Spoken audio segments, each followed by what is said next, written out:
one very quick way of getting the mind to settle down is to think of the muscles in the body that tend to be overworked. Not the big ones, the little ones. The muscles in your hands, the muscles around your eyes. Think of them all relaxing. Think of the blood flowing into those areas, filling all the blood vessels. And then try to not squeeze them.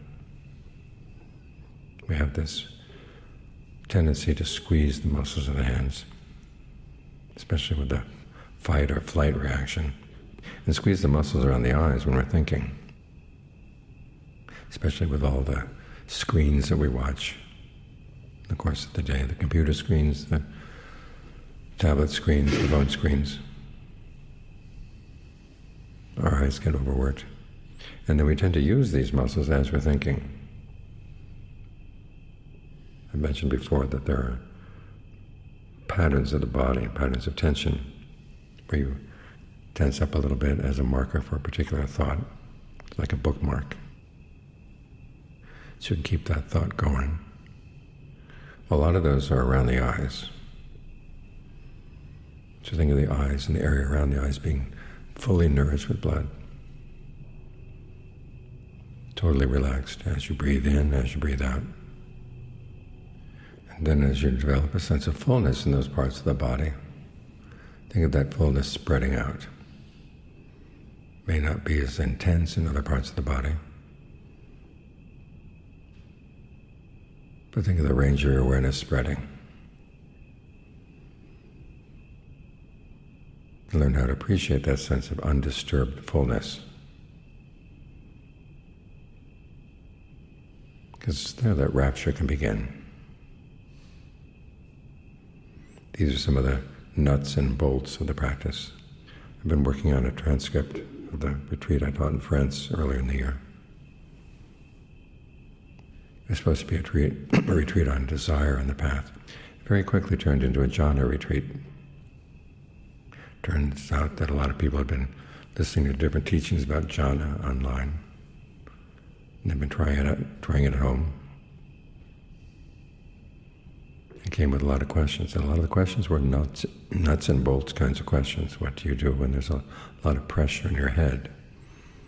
What do you do when your legs fall asleep? Some people complained about how minuscule these problems were. But they are problems you run into as you're trying to settle down and have a sense of well-being here. As for the larger issues, those will come. But first you want to get the nuts and the bolts down.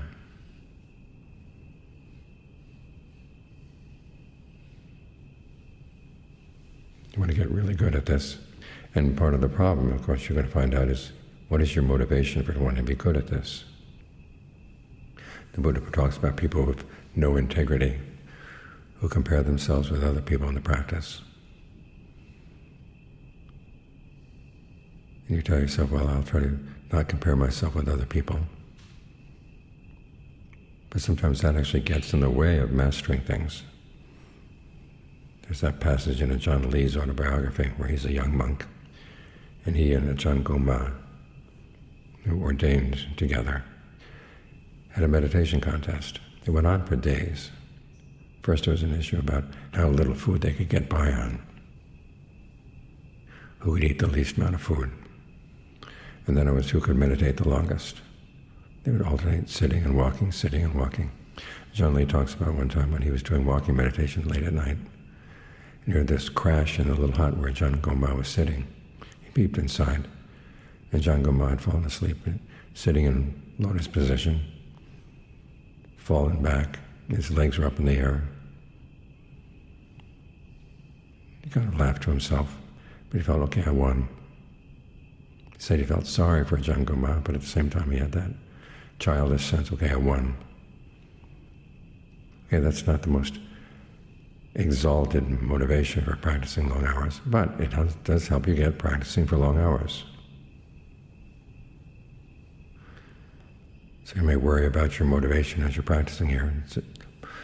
That will come up later. Try to get good at the nuts and bolts first. The Buddha makes this point with the precepts.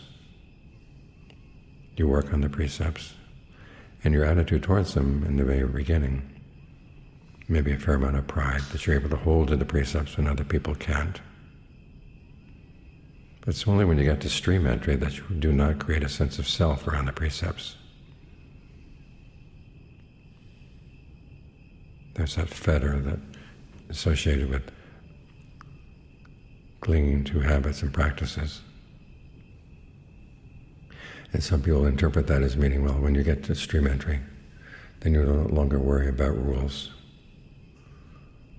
You're no longer attached to particular values. Well, if that were the case, then a lot of people who just walk around on the street without any precepts would already be there. The Buddha's description of it is something different. He says, you do not fashion yourself around the precepts. You are virtuous, you follow the precepts, but by this point your motivations have been cleaned up. You're no longer doing this to be better than other people. You're doing it because you realize this is medicine for your mind. You need treatment, you got to take the medicine. But up to that point, there will be times when you do take some pride in the fact that you're holding to the precepts.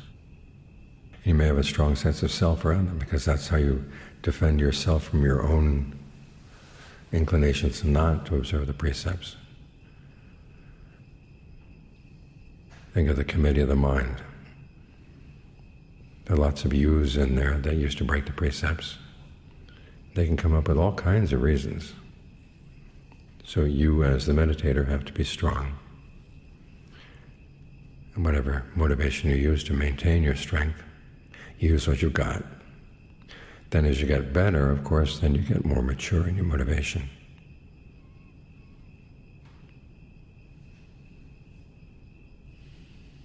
When Ajahn Fuang was teaching meditation in Bangkok, there was one group of people who started meditating with him pretty much at the same time. And there was kind of a competition among them. If person A suddenly would have this experience in meditation, a few days later you'd have person B would have that experience, and then person C.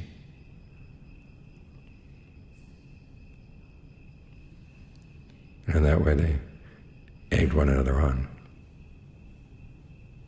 Wasn't the most noble motivation, but the fact that they wanted to keep up with one another enabled them to master a lot of the techniques and master a lot of the nuts and the bolts that are needed for the meditation. Then later on, some of them sorted out their motivations, realizing that they were causing themselves unnecessary strain or unnecessary attitudes that were not really healthy. But by that time, they'd mastered the techniques. So don't wait until your motivation is pure and then master things, because you can wait till your dying day and you still won't get your motivation pure. It's when you learn how to do these things, learn how to do the practices, and then examine your motivation. That's what the commitment and the reflection are for. You commit yourself to doing this, you try to do it as well as you can. And then you step back. And if you haven't mastered anything yet, when you step back, what are you going to look at? You put together what you can with what you've got.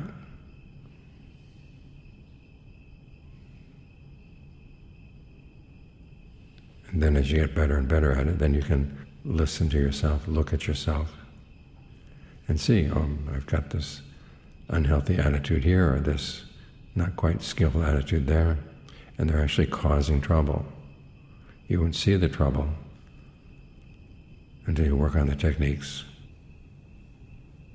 So work on getting the techniques down. Perfection can come later. I know people who say, well, I won't do any concentration practice until I've totally mastered the precepts. As Ajahn Mun discovered, mastery of the precepts requires concentration, and it also requires discernment. Just as concentration requires discernment, you don't do these things lined up in a row.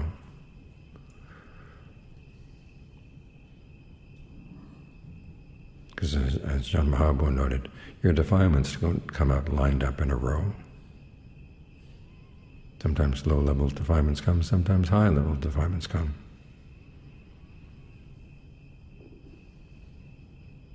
As far as the triple training, your urge is not really going to get good until you're really clear about your intentions. And the best way to get clear about your intentions is to do concentration practice. Because the more you can get the mind still, then when something comes up, the more likely you are to see it.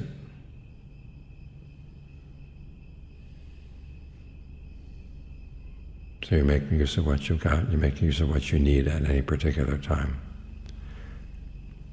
And then as you get better and better at this, things will begin to sort out. You can see more clearly where your motivation is not pure.